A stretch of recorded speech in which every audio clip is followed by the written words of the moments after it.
Mi propia hija me dejó en un asilo el día que cumplí 80 años.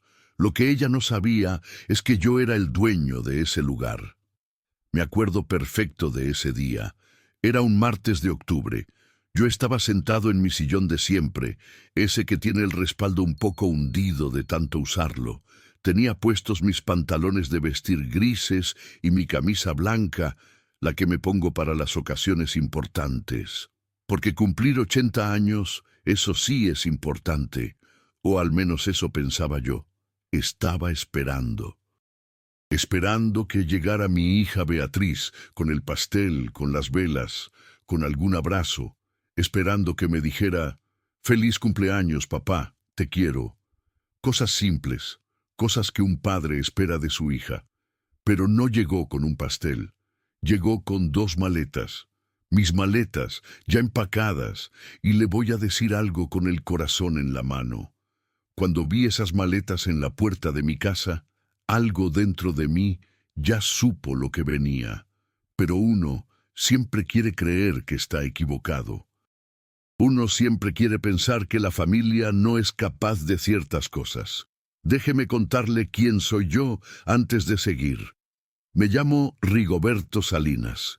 Tengo 80 años recién cumplidos. Nací en un pueblito de Guanajuato, México. Llegué a esta ciudad con 22 años, sin nada más que una maleta y ganas de trabajar. Empecé desde abajo, muy abajo, lavando platos en restaurantes, cargando cajas en bodegas, limpiando oficinas en las noches. Pero yo tenía una cosa que mucha gente no tiene. Tenía visión y tenía paciencia. Con los años ahorré, centavo por centavo, peso por peso. Me negué muchos gustos. Nunca fui al cine. Nunca salí a comer fuera. Mi ropa la compraba en tiendas de segunda mano. Vivía en un cuartito rentado que apenas tenía espacio para una cama y un burro para colgar la ropa. Pero yo tenía un plan. Siempre tuve un plan. A los 30 años ya tenía un pequeño negocio de lavandería. A los 40 ya tenía 3 lavanderías y una tintorería. A los 50 vendí todo eso e invertí en bienes raíces. Compré departamentos, locales comerciales, terrenos. Nunca a mi nombre. Siempre a través de sociedades, de personas de confianza, de estructuras legales que me recomendó un abogado muy listo que conocí. ¿Por qué lo hice así? ¿Por qué tanto secreto? Porque quería saber quiénes eran realmente mis hijos, sin el dinero de por medio, sin la herencia como motivación, sin que me trataran bien solo porque yo tenía propiedades o cuentas de banco. Me casé a los 28 años con Socorro, que en paz descanse, una mujer buena, trabajadora, de las que ya no quedan. Tuvimos 3 hijos, Beatriz, la mayor, luego Rodrigo, y al final Patricio, el más chico. Socorro murió hace 5 años. Cáncer. Se fue rápido, demasiado rápido, y ahí empezó todo a cambiar. Cuando ella vivía, la casa siempre estaba llena. Los domingos llegaban los muchachos con sus familias. Había risas, había comida, había vida. Socorro cocinaba su mole, sus tamales, su arroz con leche, y todos comíamos juntos en esa mesa grande que yo mismo hice con mis manos hace 30 años. Pero cuando Socorro se fue, las visitas fueron espaciándose. Primero cada 2 domingos, luego una vez al mes, luego cada 2 meses.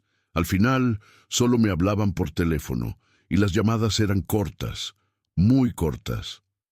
«Hola, papá, ¿cómo estás?» «Bien, hija, aquí». «Qué bueno, papá, te tengo que dejar, luego te hablo». Y colgaban. Yo vivía solo en esa casa, la misma casa que compré hace 40 años. No es una mansión, es una casa modesta, de 2 pisos, con su jardincito al frente y su patio atrás. Está en una colonia tranquila, de esas donde todos se conocen. La pagué completa hace 30 años. Está a mi nombre, siempre estuvo a mi nombre. Mis hijos pensaban que yo era un jubilado común, un viejito que había trabajado toda su vida en oficinas, que tenía su pensión modesta, que vivía de sus ahorros. Y yo nunca les dije lo contrario, porque quería ver. Quería ver si me visitaban por amor o por interés. Quería ver si me cuidaban porque yo era su padre o porque esperaban heredar algo.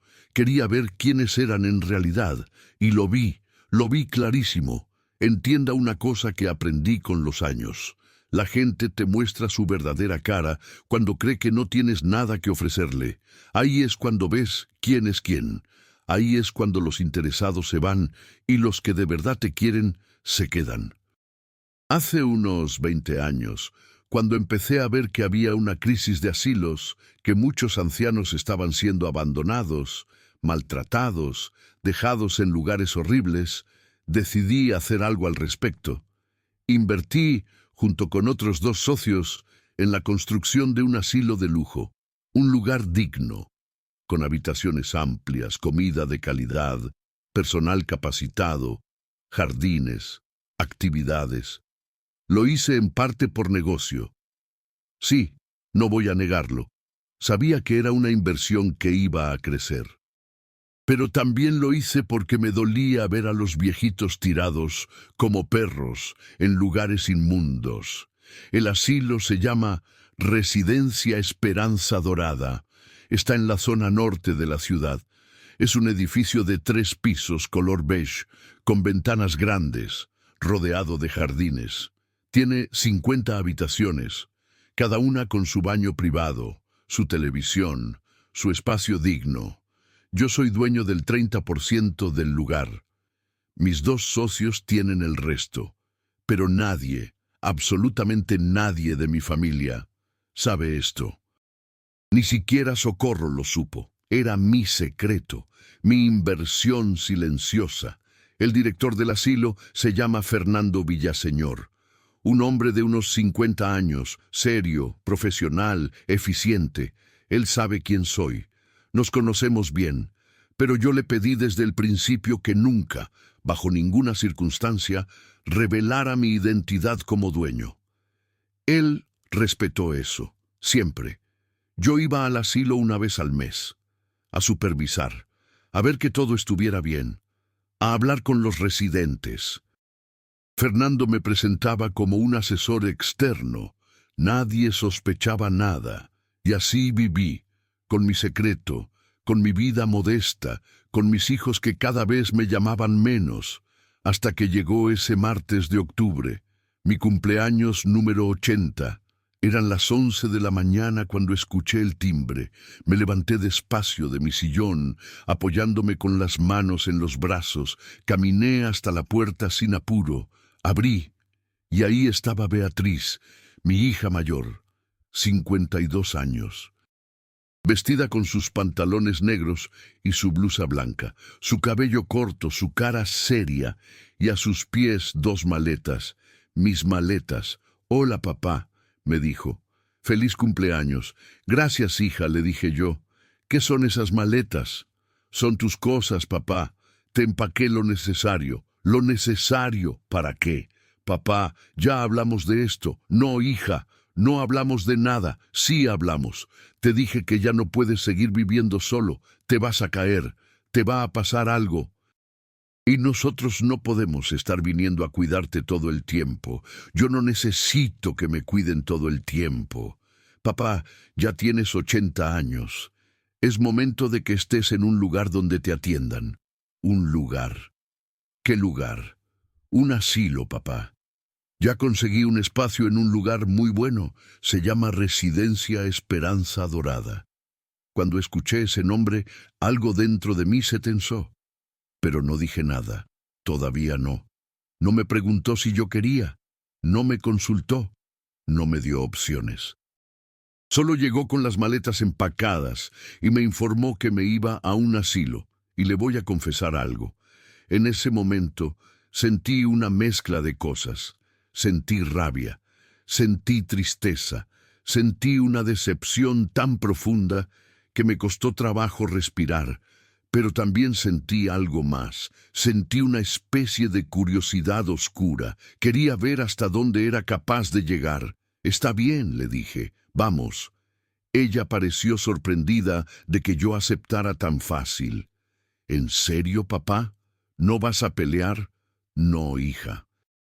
Si tú crees que es lo mejor, pues adelante. Agarré mis maletas. Ella no me ayudó. Cerré la puerta de mi casa con llave. Guardé las llaves en el bolsillo de mi pantalón. Caminé despacio hasta su coche. Un coche que yo le había regalado hace 3 años, aunque ella nunca supo que fui yo quien puso el dinero a través de un primo. El camino al asilo fue silencioso. Ella manejaba. Yo iba en el asiento del copiloto mirando por la ventana. Veía pasar las calles, las tiendas, la gente caminando en las banquetas, y pensaba mucho. Llegamos a Residencia Esperanza Dorada a las 12 del día. Ella estacionó el coche en el área de visitas. Bajó. Yo bajé despacio. Saqué mis maletas de la cajuela. Ella ni siquiera ofreció ayuda. Caminamos hasta la entrada principal. Las puertas de vidrio se abrieron automáticamente. Entramos al vestíbulo. Ese vestíbulo que yo conocía perfectamente. Los pisos de mármol, los sillones de cuero café, las plantas en las esquinas. La recepción al fondo. Detrás del mostrador estaba Lucía, la recepcionista. Una muchacha joven, de unos 25 años, muy amable. Ella me conocía.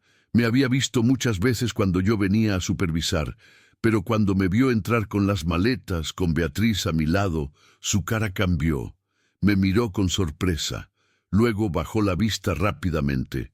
«Buenos días», dijo Lucía. «¿En qué puedo ayudarles?» «Buenos días», dijo Beatriz.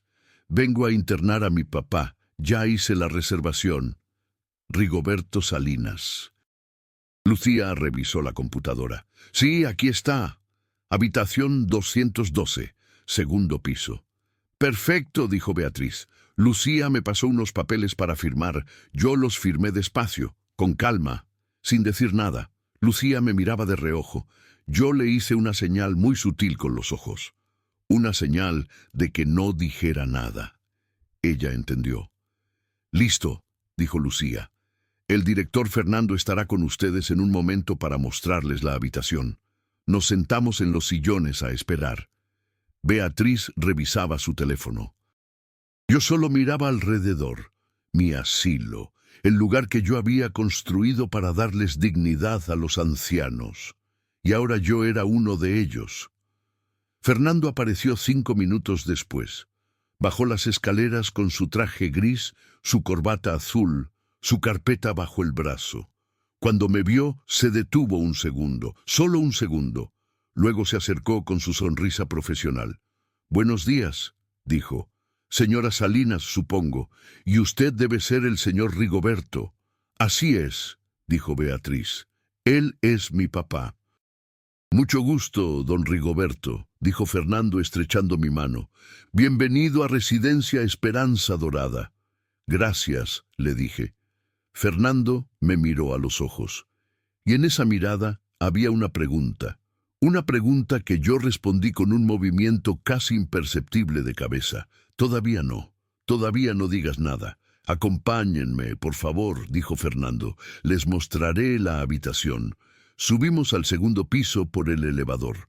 Beatriz iba revisando su teléfono. Fernando iba adelante. Yo iba en medio con mis maletas, caminando despacio. Llegamos a la habitación 212. Fernando abrió la puerta con una llave maestra. Era una habitación amplia, con una cama individual al centro, un mueble con televisión, un sillón junto a la ventana, un baño privado, las paredes pintadas de color crema, cortinas beige, luz natural entrando por la ventana. «Aquí estará muy cómodo, don Rigoberto», dijo Fernando. «Tiene todo lo necesario. El desayuno es a las 8, la comida a las 2. La cena a las 7, hay actividades recreativas todos los días y el personal está disponible las 24 horas. «Está bien», dije yo. «Gracias». Beatriz dejó las maletas junto a la cama. Se dio la vuelta hacia mí. «Bueno, papá, me tengo que ir. Tengo muchas cosas que hacer». «¿Ya te vas?» «Sí, papá, pero vengo a visitarte pronto». «Está bien, hija». Se acercó. Me dio un abrazo rápido, frío, de esos abrazos que no significan nada. Feliz cumpleaños, papá. Ojalá seas feliz aquí. Y se fue, así nomás. Se dio la vuelta y se fue.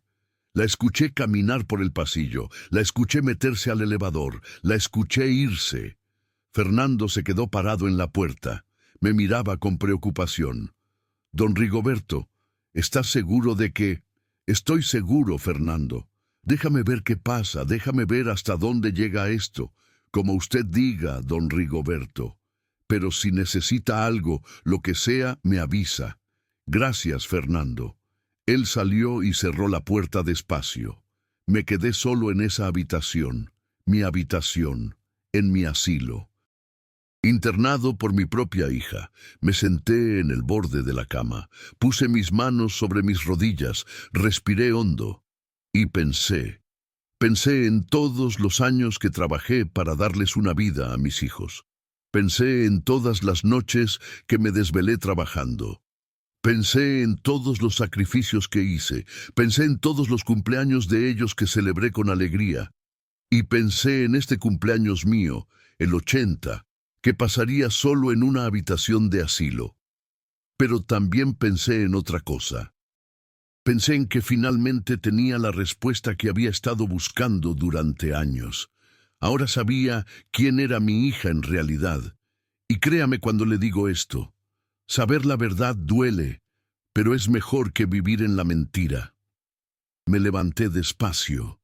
Caminé hasta la ventana, miré hacia afuera, veía el jardín, los árboles, algunos residentes caminando con sus bastones, una señora sentada en una banca leyendo un libro, y ahí, en ese momento, tomé una decisión. Iba a dejar que esto siguiera. Iba a quedarme en ese asilo, iba a vivir como un residente más. Y cuando llegara el momento correcto, cuando ya tuviera todas las piezas en su lugar, entonces revelaría quién era yo en realidad, porque una cosa es segura en esta vida: la verdad siempre sale, y cuando sale cambia todo. Esa primera noche en el asilo fue extraña. Dormí en esa cama que no era mía, pero que al mismo tiempo sí lo era. Escuchaba los sonidos del lugar, pasos en el pasillo, voces lejanas. El zumbido del aire acondicionado. Me quedé despierto mucho tiempo mirando el techo, y le digo con el corazón en la mano. No estaba triste por mí, estaba triste por ella, por Beatriz, por lo que acababa de hacer, por lo que eso decía de quién era ella. A la mañana siguiente me levanté temprano. Me bañé en ese baño que yo había diseñado pensando en la comodidad de los ancianos. Me puse una de las camisas que Beatriz había empacado. Bajé al comedor. El comedor estaba en el primer piso. Era un espacio grande con mesas redondas, ventanas por todos lados, luz natural. Había unos 20 residentes desayunando. El personal servía los alimentos con amabilidad. Me senté en una mesa junto a la ventana. Solo. Una enfermera joven se acercó. «Buenos días, don Rigoberto. ¿Qué gusta desayunar? Buenos días. Lo que haya está bien. Tenemos huevos revueltos, frijoles, pan dulce, fruta, café. Está perfecto. Gracias». Ella me sirvió. La comida estaba bien. Yo sabía que estaba bien porque yo había sido muy exigente con el menú cuando abrimos el lugar. Nada de comida corriente. Todo debía ser nutritivo, sabroso, digno. Mientras desayunaba, observaba. Veía cómo el personal trataba a los residentes. Veía cómo los otros ancianos interactuaban entre sí. Algunos hablaban. Otros comían en silencio. Algunos se veían contentos. Otros se veían resignados. Y pensé en cuántos de ellos estaban ahí porque sus familias ya no los querían. ¿Cuántos habían sido abandonados igual que yo? ¿Cuántos todavía esperaban visitas que nunca llegaban? En esta vida uno aprende que la vejez es la prueba final. Ahí es cuando ves si toda una vida de amor y sacrificio valió la pena. O si solo criaste gente interesada que te usa mientras le sirves y te desecha cuando ya no. Terminé de desayunar. Salí al jardín. hacía fresco. Era una mañana bonita de octubre. Me senté en una banca bajo un árbol. Saqué mi teléfono del bolsillo. Revisé si tenía mensajes. Nada, ni un mensaje de feliz cumpleaños de mis otros dos hijos, Rodrigo y Patricio. Nada, como si no existiera. Me quedé ahí sentado un buen rato, solo pensando, planeando, porque le voy a decir algo que aprendí en mis años de negocios. Cuando alguien te ataca, cuando alguien te subestima, ahí es cuando tienes la ventaja, porque ellos ya bajaron la guardia, ya creen que ganaron, y es justo ahí cuando tú puedes mover tus fichas. Pasaron 3 días. 3 días en los que viví como un residente más. Desayunaba, almorzaba, cenaba, participaba en las actividades, hablaba con otros ancianos, veía televisión en mi cuarto, caminaba por los jardines. Beatriz no fue a visitarme, ni un día, ni una llamada, nada. Pero yo tampoco la busqué. El cuarto día, en la tarde, estaba sentado en la sala común. Hay una sala en el primer piso con sillones cómodos, una televisión grande, revistas, juegos de mesa. Estaba ahí leyendo el periódico cuando escuché voces conocidas en la recepción. Me asomé un poco, y ahí estaban Beatriz, Rodrigo, Patricio, mis 3 hijos, juntos, en mi asilo. Hablaban con Lucía en la recepción. No podía escuchar bien qué decían, pero se veían serios. Beatriz traía una carpeta. Rodrigo llevaba traje. Patricio estaba con los brazos cruzados. Me escondí detrás del periódico. Los observaba por encima del papel. Después de hablar con Lucía, los 3 se fueron. No subieron a verme. No preguntaron por mí. Solo hablaron en la recepción y se fueron. Eso me pareció extraño, muy extraño. Cuando se fueron, bajé a la recepción. Lucía estaba sola revisando unos papeles. Lucía, le dije en voz baja, ¿qué querían mis hijos? Ella me miró con cara de preocupación. Don Rigoberto, vinieron a preguntar sobre los costos del asilo. Dijeron que querían ver opciones de pago. Beatriz preguntó específicamente sobre su casa. Si usted tenía alguna propiedad que pudieran vender para pagar la mensualidad. Mi casa. Sí, don Rigoberto. Dijo que usted tiene una casa y que tal vez tendrían que venderla para cubrir los gastos de su estancia aquí. Algo en mi pecho se apretó. ¿Y qué les dijiste? Les dije que tendrían que hablar con el director Fernando, que yo no manejo esos temas. Bien, muy bien, Lucía. Gracias por avisarme. Subí de nuevo a mi habitación. Me senté en el borde de la cama. Puse mis manos sobre mi cara. Mi casa. Querían vender mi casa, la casa que yo compré con mi sudor, la casa donde crié a mis hijos, la casa donde Socorro y yo pasamos 40 años de matrimonio, la casa que estaba a mi nombre, solo a mi nombre. Y ellos querían venderla, sin mi permiso, como si yo ya estuviera muerto, como si yo ya no existiera. Y le aseguro que en ese momento ya no era tristeza lo que sentía, era algo más, era indignación, era rabia contenida, pero también era claridad. Una claridad absoluta sobre lo que tenía que hacer, porque déjeme explicarle algo. Yo les di todo, todo. Les pagué sus escuelas, les di de comer, los vestí, les compré sus primeros coches, los ayudé cuando se casaron, les presté dinero cuando lo necesitaron. Nunca les pedí nada a cambio, solo que me quisieran, solo que me respetaran. ¿Y qué recibí? Me internaron en un asilo sin consultarme, en mi cumpleaños, y ahora querían vender mi casa para pagar ese asilo, mi propia casa, para pagar mi propio asilo, del cual yo era dueño. La ironía era tan cruel que casi daba risa. Casi. Esa noche llamé a Fernando. Le pedí que viniera a mi habitación. Él llegó 10 minutos después. «Cierra la puerta, Fernando». Él cerró. Se sentó en el sillón junto a la ventana. Yo seguía sentado en la cama. «Fernando, mis hijos vinieron hoy a hablar contigo». Sí, don Rigoberto. Vinieron. ¿Y qué dijeron? Fernando respiró hondo. Dijeron que necesitan vender su casa para pagar las mensualidades del asilo. Me preguntaron cuánto cuesta al mes. Les dije que 12,000 pesos. Se quedaron callados. Luego, Beatriz dijo que iban a ver cómo conseguir el dinero. Y se fueron. 12,000 pesos al mes. Eso es lo que yo valgo para ellos. 12,000 pesos que quieren sacar de la venta de mi casa. Don Rigoberto, yo puedo... No, Fernando, no hagas nada todavía. Déjame pensar, como usted ordene. Fernando se fue. Yo me quedé ahí sentado en la oscuridad de mi habitación y pensé en cómo había llegado a esto. Pensé en todos los errores que tal vez cometí. Pensé en si fui un mal padre. Pensé en si les di demasiado o les di muy poco.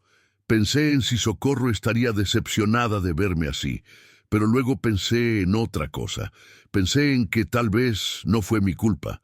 Tal vez simplemente crié a gente que no supo valorar, gente que solo veía su propio beneficio, gente que aprendió a tomar, pero nunca a dar. Y déjeme decirle algo que aprendí. No todos los hijos malos son culpa de los padres. A veces, simplemente, la gente elige quién quiere ser, y algunos eligen ser ingratos. Al día siguiente me levanté con una decisión tomada. Iba a acelerar las cosas. Ya no iba a esperar más. Llamé a Fernando temprano. Le dije que quería tener una reunión con él en su oficina, pero que también quería que estuvieran presentes mis 3 hijos. ¿Está seguro, don Rigoberto? Estoy seguro. Diles que es urgente. Que necesitan venir hoy mismo. Inventa algo. Diles que hay un problema con mi salud o con los papeles. Lo que sea. Pero que vengan. Está bien, les llamaré. 1 hora después, Fernando me confirmó que vendrían a las 5 de la tarde. Perfecto. Pasé ese día preparándome mentalmente. Me bañé. Me puse mi traje gris, el que guardaba en el fondo de la maleta, mi camisa blanca, mi corbata azul marino. Me peiné, me vi al espejo y me dije a mí mismo, Rigoberto, hoy se acaba esto. Hoy les enseñas quién eres y que aprendan. A las 5:10 bajé a la oficina de Fernando. Él estaba ahí esperándome. Su oficina es espaciosa. Tiene un escritorio grande de madera, estantes con libros, diplomas en las paredes, una ventana que da al jardín, 3 sillas para visitas frente al escritorio. Don Rigoberto, ¿está listo? Estoy listo, Fernando. ¿Quiere que traiga los documentos? Sí, trae todo. Los títulos de propiedad del asilo, los estados de cuenta, todo. Fernando sacó una carpeta de su archivero. La puso sobre el escritorio. Nos sentamos a esperar. A las 5 en punto sonó el intercomunicador. Lucía avisó que los hijos del señor Rigoberto Salinas habían llegado. «Que pasen», dijo Fernando. 1 minuto después entraron los 3. Beatriz adelante, Rodrigo y Patricio atrás. Cuando me vieron ahí sentado, con mi traje, junto al escritorio de Fernando, se sorprendieron. «Papá, ¿qué haces aquí?», preguntó Beatriz. «Siéntense», les dije. Ellos dudaron. Luego se sentaron en las 3 sillas frente al escritorio.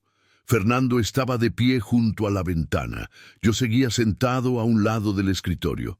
Mis hijos me miraban con confusión. «¿Qué pasa, papá?», preguntó Rodrigo. «El director nos dijo que había un problema urgente». «Sí hay un problema», les dije, «pero no es el problema que ustedes creen». «¿De qué hablas?», dijo Beatriz. «Hablo de que ustedes vinieron hace 3 días a preguntar sobre cómo vender mi casa para pagar este asilo». Los 3 se quedaron callados. Beatriz bajó la mirada. «Papá, es que...», empezó a decir Patricio.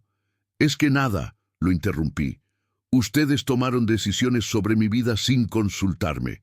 Me trajeron a este lugar sin preguntarme si yo quería. Y ahora quieren vender mi casa. Mi casa, la casa donde los crié, la casa que está a mi nombre. Papá, pero es que ya no puedes vivir solo, dijo Beatriz levantando la voz. Y este lugar cuesta dinero, 12,000 pesos al mes. ¿De dónde crees que vamos a sacar ese dinero? Nosotros tenemos nuestras propias familias, nuestras propias deudas.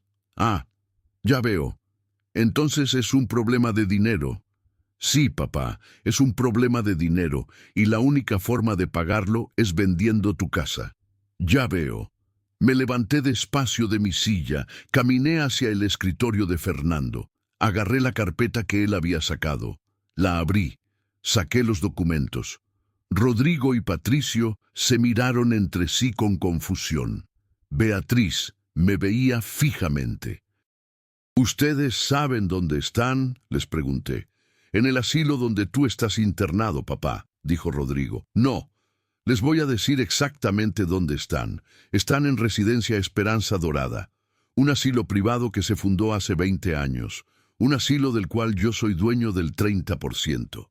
El silencio que cayó en esa oficina fue absoluto. Beatriz abrió la boca, pero no le salieron palabras. Rodrigo se puso pálido. Patricio frunció el ceño como si no entendiera. ¿Qué?, dijo finalmente Beatriz. Lo que oyeron, les dije con voz calmada. Yo soy uno de los 3 dueños de este lugar y Fernando aquí presente, el director, es mi empleado. Fernando asintió sin decir nada. Pero tú eres un jubilado, dijo Patricio. Tú trabajaste en oficinas. Tú no tienes, no tengo qué, dinero, propiedades, inversiones. Les pasé los documentos sobre el escritorio. Ellos los agarraron con manos temblorosas. Empezaron a leer. Eran los títulos de propiedad, los estados de cuenta, los documentos legales que me acreditaban como socio del asilo. Esto no puede ser, dijo Beatriz. Esto tiene que ser falso. No es falso, Beatriz. Es real. Tan real como esta habitación. Tan real como el hecho de que tú me trajiste aquí, a mi propio negocio, sin saberlo. Rodrigo seguía leyendo los papeles. Su cara mostraba shock absoluto. Papá, ¿por qué nunca nos dijiste?, preguntó con voz quebrada. Porque quería saber quiénes eran ustedes sin el dinero de por medio. Quería saber si me querían por ser su padre o por lo que pudieran heredar. Y ahora lo sé. Ahora lo sé perfectamente. Beatriz se levantó de su silla. Papá, nosotros te queremos. Lo que pasa es que... ¿Qué pasa, Beatriz? ¿Qué pasa? Que me internaste en un asilo sin preguntarme, en mi cumpleaños, y luego viniste a preguntar cómo vender mi casa. Eso es quererme. Es que no sabíamos, papá. Si hubiéramos sabido... Exacto. Si hubieran sabido, me habrían tratado diferente. Pero como creyeron que yo no tenía nada, entonces ya no les importó. Ya no valía la pena cuidarme, ya no valía la pena visitarme. Era más fácil tirarme en un asilo y olvidarse de mí. No es así, papá, dijo Patricio. Sí es así, y ustedes lo saben. Caminé de regreso a mi silla, me senté despacio. Los miré uno por uno. Y ahí va lo que quiero que entiendan. Este lugar, este asilo, no les costará ni un peso, porque yo soy el dueño. Yo puedo quedarme aquí el tiempo que quiera sin pagar nada. Pero ustedes ya no tienen nada que ver conmigo. ¿Qué quieres decir?, preguntó Beatriz con voz temblorosa. Quiero decir que a partir de hoy, ustedes 3 están fuera de mi testamento. Quiero decir que mi casa, mis propiedades, mis inversiones, todo lo que tengo, ya no será para ustedes. Papá, no puedes hacer eso, dijo Rodrigo. Sí puedo, y lo voy a hacer. Fernando, llama al abogado. Dile que venga mañana mismo. Vamos a cambiar el testamento. Fernando asintió. Con mucho gusto, don Rigoberto. Beatriz empezó a llorar, pero no eran lágrimas de tristeza, eran lágrimas de rabia, de impotencia. Papá, no seas así. Nosotros somos tus hijos. Ustedes fueron mis hijos. Pasado, ya no lo son. Me levanté de la silla. Caminé hacia la puerta de la oficina. Me detuve antes de salir. Ah, y una cosa más. No quiero que vuelvan a este lugar. Le daré instrucciones a seguridad de que ustedes tres no pueden entrar. Si necesito algo, yo llamaré. Pero no quiero volver a verlos. Salí de la oficina, cerré la puerta detrás de mí, escuché gritos adentro, escuché a Beatriz discutiendo con Fernando, escuché a Rodrigo llorando, escuché a Patricio maldiciendo, pero yo seguí caminando. Caminé por el pasillo, subí las escaleras, llegué a mi habitación, cerré la puerta, me senté en la cama, y por primera vez en muchos días respiré tranquilo, porque le voy a decir algo. No es fácil cortar lazos con tus propios hijos, no es fácil desheredarlos. No es fácil decirles que ya no son nada para ti, pero a veces es necesario. A veces la única forma de recuperar tu dignidad es soltando a quienes te la quitaron. Esa noche dormí mejor que en meses. No porque estuviera feliz, sino porque finalmente había hecho lo que tenía que hacer. A la mañana siguiente me levanté temprano, me duché, me vestí con ropa cómoda. Bajé a desayunar como cualquier otro día. Fernando me buscó en el comedor. Don Rigoberto, el abogado, viene a las 11. Perfecto. Estaré en mi habitación. A las 11 en punto el abogado llegó. Se llama Ernesto Camacho, un hombre de unos 60 años. Serio, profesional. Me conoce desde hace más de 20 años. Ha manejado todos mis asuntos legales. Subió a mi habitación. Nos sentamos. Él sacó su laptop y sus documentos. Don Rigoberto, Fernando me explicó la situación. ¿Estás seguro de esto? Estoy completamente seguro, Ernesto. Muy bien, entonces procedamos. Pasamos 2 horas revisando el testamento anterior y creando uno nuevo. En el Nuevo Testamento, mis 3 hijos quedaron completamente excluidos. Todo, absolutamente todo lo que tengo, se dividirá entre mis 5 nietos y 2 organizaciones de caridad que ayudan a ancianos abandonados. ¿Y la casa?, preguntó Ernesto. La casa también. Será vendida después de mi muerte y el dinero se dividirá según el Nuevo Testamento. ¿Está seguro? Es una decisión muy fuerte. Estoy seguro. Ellos tomaron su decisión cuando me trajeron aquí. Yo estoy tomando la mía ahora. Firmé los documentos. Ernesto los firmó como testigo. Fernando también firmó. Listo, dijo Ernesto. El testamento nuevo está registrado. Es completamente legal y válido. Gracias, Ernesto. Él guardó sus papeles, se levantó, me estrechó la mano. Don Rigoberto, espero que encuentre paz en esta decisión. Ya la encontré, Ernesto. Ya la encontré. Cuando Ernesto se fue, me quedé solo en mi habitación. Me senté junto a la ventana. Miré hacia el jardín y pensé en todo lo que había pasado, pensé en cómo llegué a ese punto, pensé en si Socorro aprobaría mi decisión. Y creo que sí, creo que ella entendería, porque Socorro también sufrió, también vio cómo nuestros hijos se alejaban, también sintió el abandono en sus últimos meses de vida. Ella murió rodeada solo de enfermeras. Nuestros hijos llegaron un día antes de que muriera, solo un día, y después del funeral, cada quien se fue a su vida. Y yo me quedé solo. Entienda una cosa, uno puede perdonar muchas cosas en esta vida, pero hay cosas que no se perdonan, y el abandono en la vejez es una de ellas. Pasaron las semanas. Yo seguía viviendo en el asilo, pero ya no como un residente común. Ahora el personal sabía quién era yo. Me trataban con respeto, no por mi dinero, sino porque yo siempre los traté con respeto a ellos. Participaba en las actividades, jugaba dominó con otros residentes, salía a caminar por los jardines. Veía películas en la sala común, leía libros en mi habitación, y créame, estaba más tranquilo que en años. Beatriz intentó llamarme varias veces. Le pedí a Lucía que no me pasara sus llamadas. Rodrigo fue al asilo una vez. Seguridad no lo dejó entrar. Patricio me mandó un mensaje de texto largo pidiendo perdón. Lo leí. No respondí. Porque hay palabras que llegan muy tarde. Hay disculpas que ya no tienen valor. Y hay acciones que no se pueden borrar con un simple «lo siento». Un mes después de todo lo que pasó, un martes en la tarde, estaba sentado en el jardín cuando se acercó Fernando. «Don Rigoberto, hay alguien que quiere verlo». «¿Quién?» «Su nieta, la hija de Rodrigo, Lucía.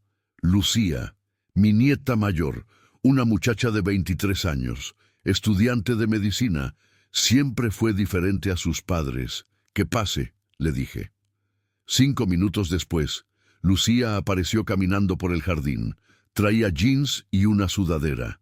Su cabello largo recogido en una cola. Se veía nerviosa. «Abuelo», me dijo cuando llegó hasta mí. «Hola, Lucía, siéntate».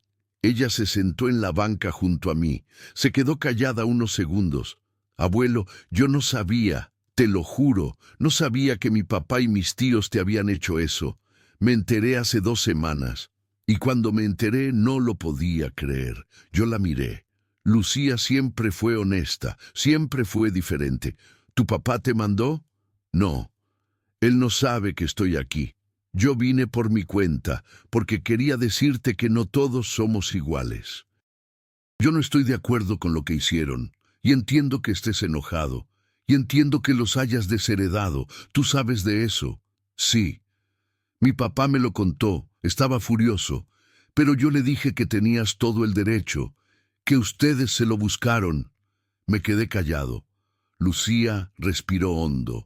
«Abuelo, yo solo quería que supieras que yo sí te quiero, y que si necesitas algo, lo que sea, puedes contar conmigo.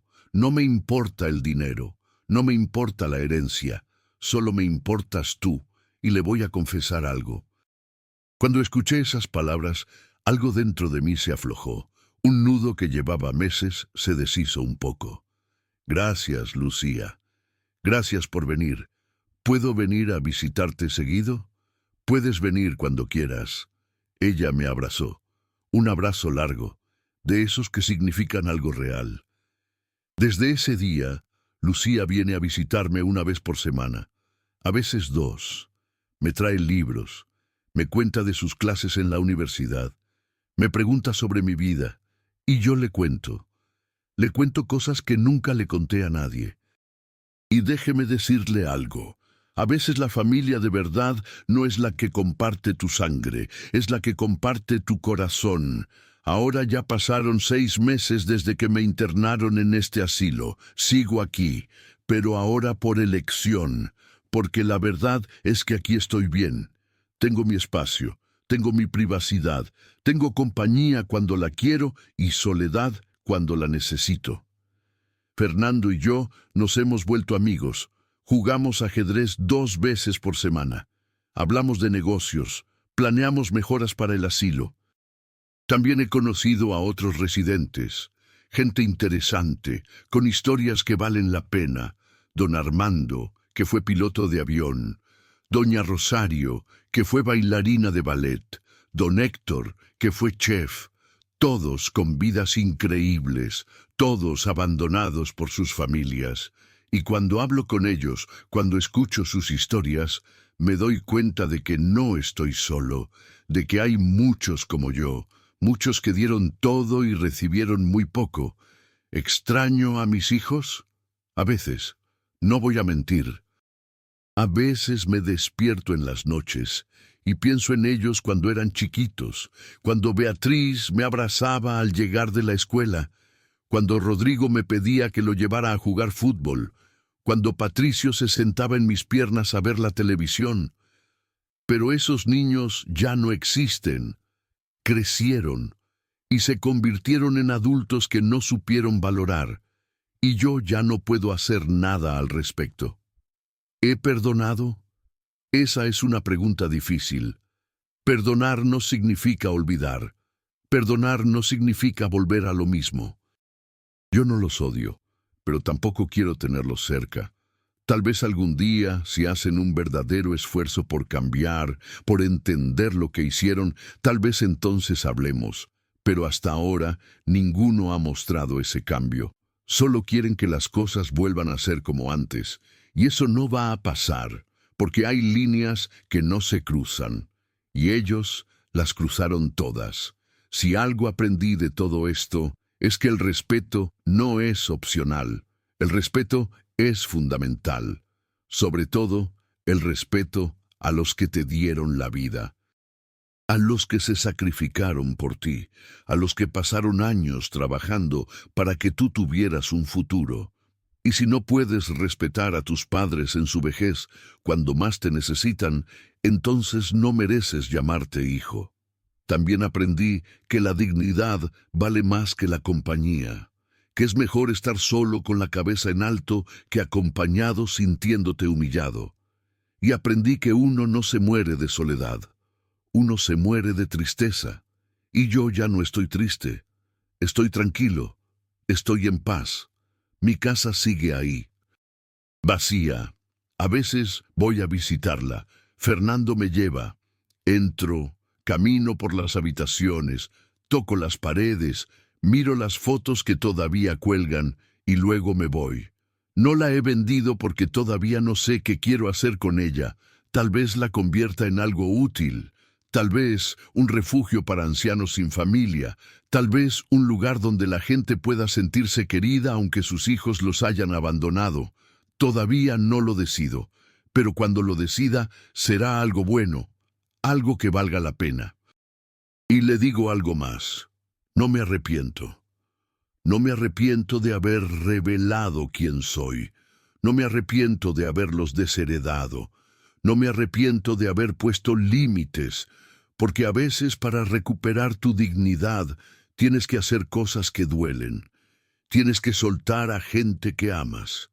Tienes que aceptar que no todas las historias tienen finales felices. Pero al menos tienes la tranquilidad de que defendiste lo que eras, de que no te dejaste pisotear, de que no te convertiste en un viejito sumiso que acepta todo por miedo a quedarse solo. Prefiero estar solo y respetado que acompañado y humillado. Esa es mi verdad, y no la voy a cambiar.